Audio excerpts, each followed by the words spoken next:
Hi friends, स्वागत है आप सबका RK coaching centre by Rahul sir में। आज हिंदी का एक मुख्य टॉपिक लेकर के आप लोगों के बीच आया हूं। तो आप मेरे चैनल अगर मेरा पढ़ाई पसंद आए तो अधिक से अधिक शेयर करो, सब्सक्राइब करो और मेरा हौसला अफजाई करो और कमेंट भी करो। आप लोग देख लेते हो वैसे ही छोड़ देते हो, आगे नहीं बढ़ाते हो। अगर आपके शेयर करने से किसी का नॉलेज बढ़ जाता है तो आप उसे जरूर शेयर करो। सब्सक्राइब करने की जहां तक बात है, अगर मन नहीं है तो नहीं करो, लेकिन शेयर जरूर करो कि आप ऐसे पढ़िए। पढ़ाया कैसे जाता है ये मैं सिखाता हूँ, ठीक है। बहुत लोग सिखाते हैं, चलाते हैं। आइए टॉपिक पे आते हैं, इधर उधर के बात कम। आज का हिंदी का एक बहुत मुख्य टॉपिक है समास, जो कि कंफ्यूजन करके रखता है बच्चों को। तो मैं सोचा कि आज मैं इसको इतने अच्छे से बता दूं कि कंफ्यूजन दूर हो जाए, 3 से 4 नंबर आपका पक्का हो जाए हर एक एग्जाम में। देखो, समास का मतलब होता है संक्षेपीकरण या कम करना, यानी पदों को घटाना। घटाना समझते हैं ना? जैसे में समझिए, रसोई के लिए घर, रसोई के लिए घर, तो ये सब पद मिलके हो गया रसोई घर।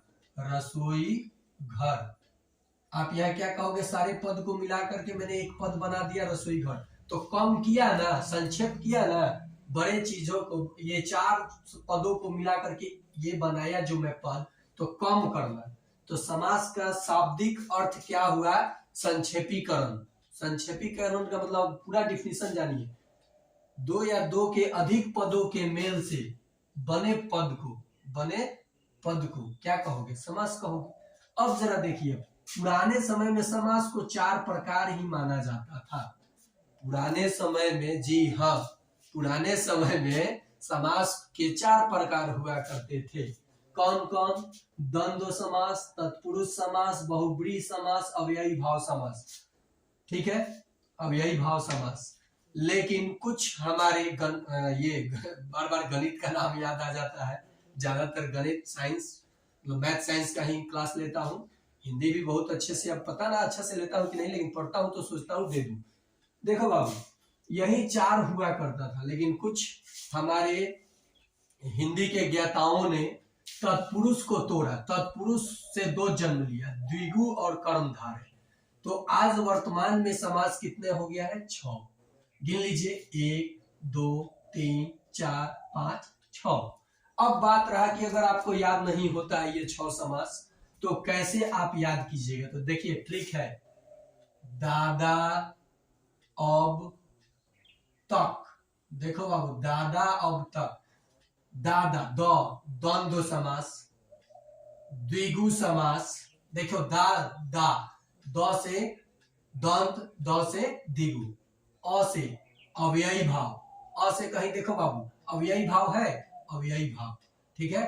द्वंद्व, द्विगु, अव्ययी भाव। ब से बहुब्रीहि, त से तत्पुरुष, क से कर्मधारय। फिर से एक बार ट्रिक से, याद नहीं होता है तो आप सीधे कहिए, दादा अब तक, द्वंद्व, द्विगु, अव्ययी भाव, फिर दादा अब बहुब्रीहि, त तत्पुरुष और क कर्मधारय। याद रह जाएगा, याद हो जाएगा। समास क्या है? तो संक्षेपण है। समास क्या है? तो संक्षेपण है। और समास पूरा पहले कितना था? 4, अब कितना है? 6। ये जो 2 द्विगु और कर्मधारय समास है, किस समास से उत्पन्न हुआ है? तो तत्पुरुष। ऑब्जेक्टिव क्वेश्चन, द्विगु और कर्मधारय समास किस समास से निकला हुआ है? तो ऑप्शन ये चारों रहेगा, तो किस पे टिक कीजिएगा? तत्पुरुष। समझ में आया मेरा बात? तो जी सर, बिल्कुल आया। अब इसे क्या करते हैं? मिटाते हैं। ये खूब अच्छे से आप समझ गए। अब रहा बात कि सर हम लोग समास को कैसे पहचाने कि कौन सा वर्ड किस समास के अंतर्गत आता है। तो ये सीखिए। पहला है द्वंद्व। क्या है? द्वंद्व। बहुत लोग ये चिन्ह देख करके बता देते हैं द्वंद्व, कि बीच में देखो, इसमें दोनों पद प्रधान होता है, जैसे राजा, राजा और रानी। तो यहाँ जो हाइफन, ये जो योजक चिन्ह लगा है, तो योजक चिन्ह लगा के ट्रिक लोग लगा देते हैं। ठीक है, आपने लगा दिया कि ये, तो बताओ, दिनों दिन, दिनों, ये लगा दिया मैंने दिन, क्या होगा?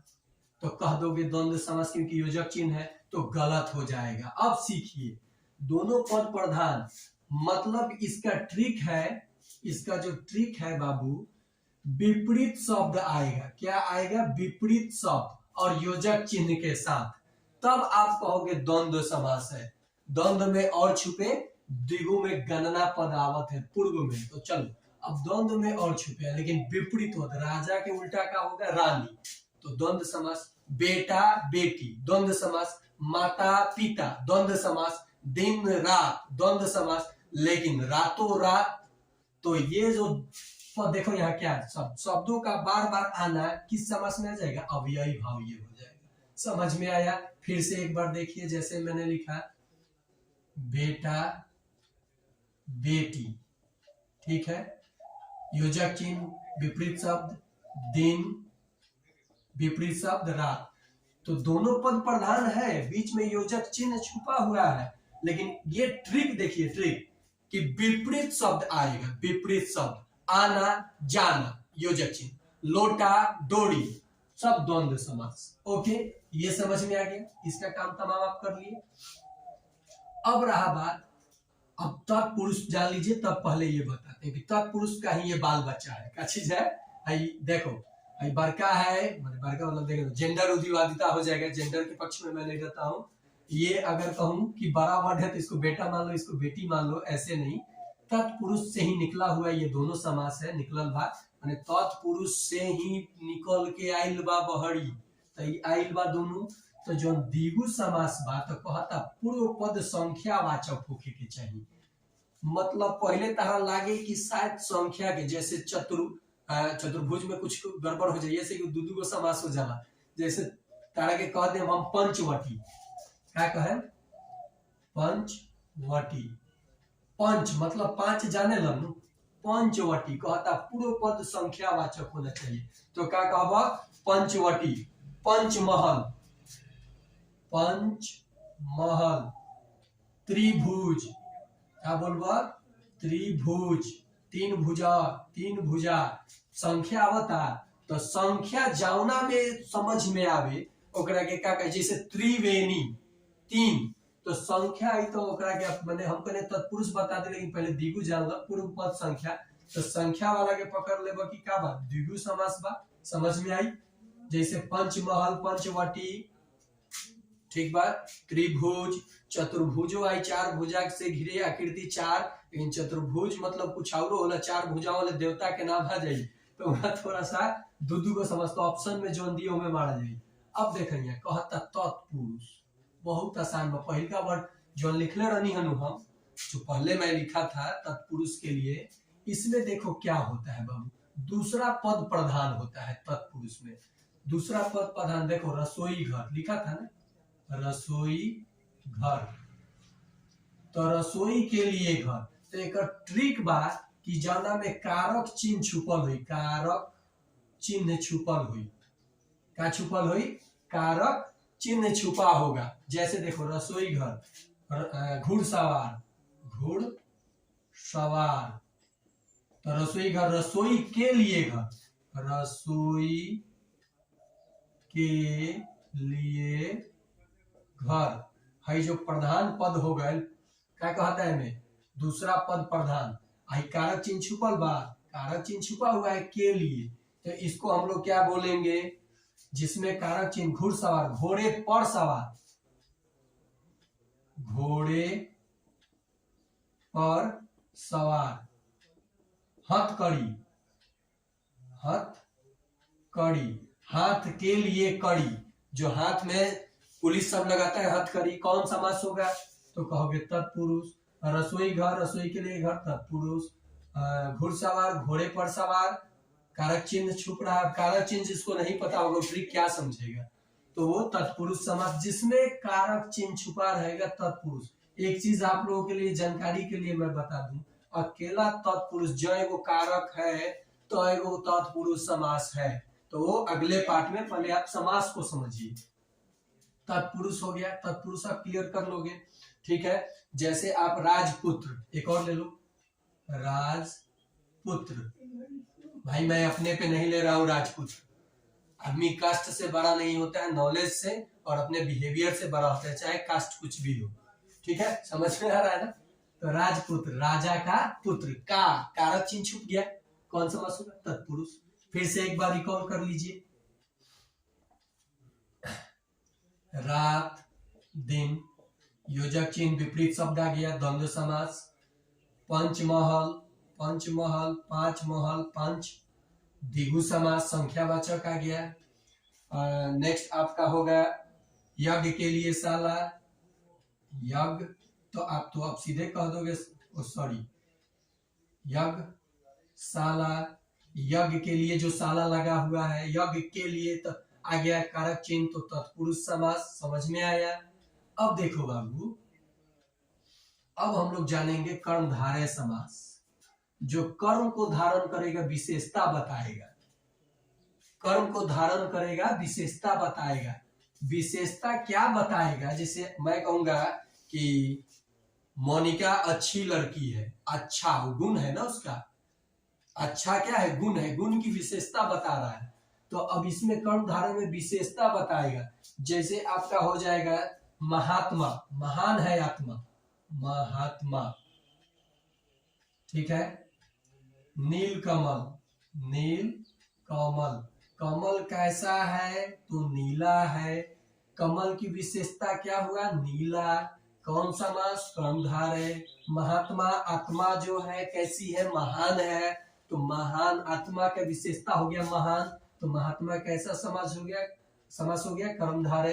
कर्म को धारण करेगा, मतलब विशेषण उसमें विलोप छुपा रहेगा, विशेषता बताएगा किसी ना किसी चीज की। जैसे में आपका हो गया लाल मणि, लाल मुनि ना, लाल मणि, तो लाल है, मणि कैसी है? लाल है, रंग है, विशेषता है, तो कौन समास होगा? कर्मधारय।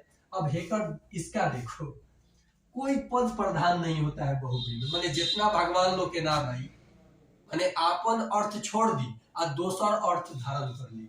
मतलब जितने भगवान लोगों का नाम आएगा, चाहे अपने अर्थ को छोड़ के दूसरा अर्थ ले लेगा तो बहुव्रीहि हो जाएगा।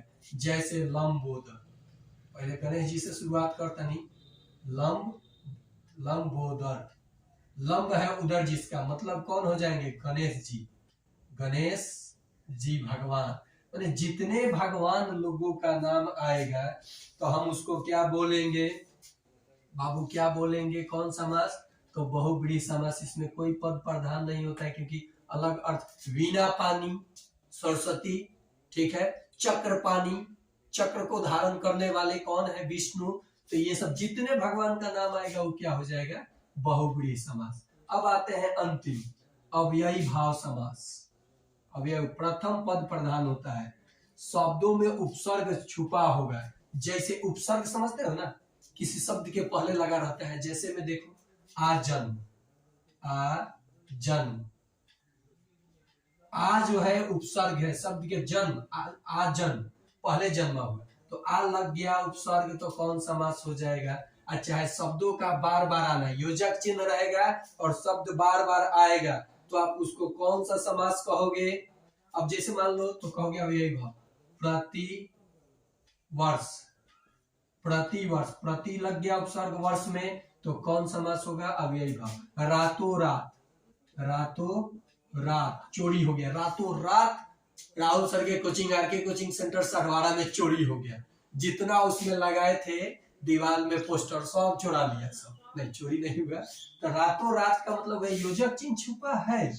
तो योजक चिन्ह आपको पढ़ाया गया है कि जहां योजक दिखाई देवे तो कह दिया द्वंद्व समास ना, शब्द के पुनरावृत्ति हुई, योजक चिन्ह लागल रही, तो कौन समास कहाई? तो कहाई अव्ययी भाव समास।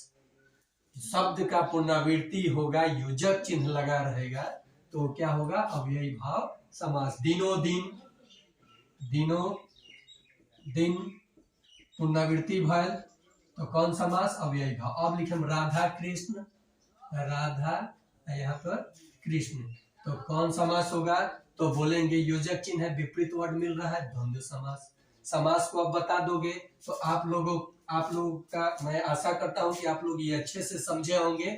और जब आप समझ गए हैं तो मैं यहाँ पे 10 वर्ड दे रहा हूं, आपको उसके बगल में समास लिखना है, ठीक है। बेटा, बेटी। ओके, नेक्स्ट है महात्मा। महात्मा, इसके बगल में ऐसे करके आपको समास लिखना है। समझ में आ रहा है? नर नारी, नर नारी। समझ में आ रहा है कि नहीं आ रहा है?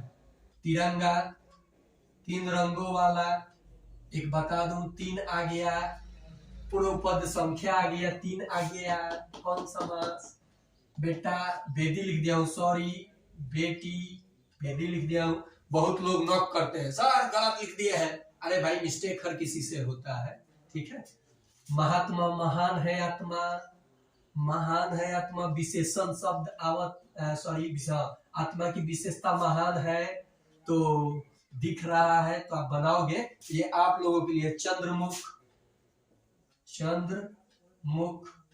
आप इसके बगल में समास लिखोगे। आप अगर ये करना सीख गए, यश प्राप्त, यश को प्राप्त, यश प्राप्त, कारक चिन्ह छुप गया, कारक चिन्ह छुप गया बाबू। तो कारक चिन्ह किसमें छुपा रहता है? तत्पुरुष में। यश प्राप्त समझ में आ रहा है कि नहीं आ रहा है?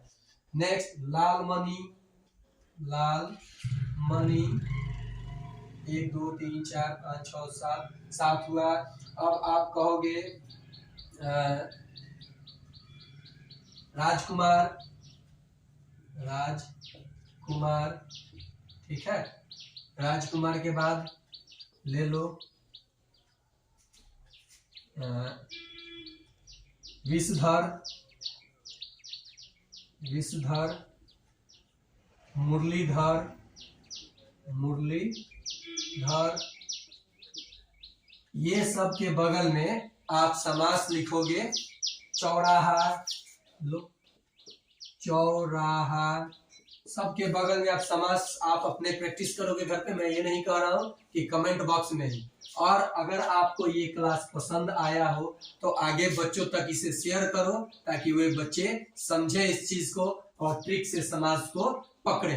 पकड़ने का मतलब कि ऑप्शन ले बनाए, या अगर समास दिया है वर्ड पूछ दे कौन समास है तो उसको बताएं। और ये तत्पुरुष के अकेला 6 भाग होता है, ये अगले पार्ट में मैं बताऊंगा। आपको उतना डीप नहीं जाता है, लेकिन फिर भी जितने कारक उतने तत्पुरुष। ओके, तो आज के लिए इतना ही। आशा करता हूँ पसंद आया होगा। अगर पसंद आया होगा तो इस पे क्लिक और आगे share. Okay, bye bye friends.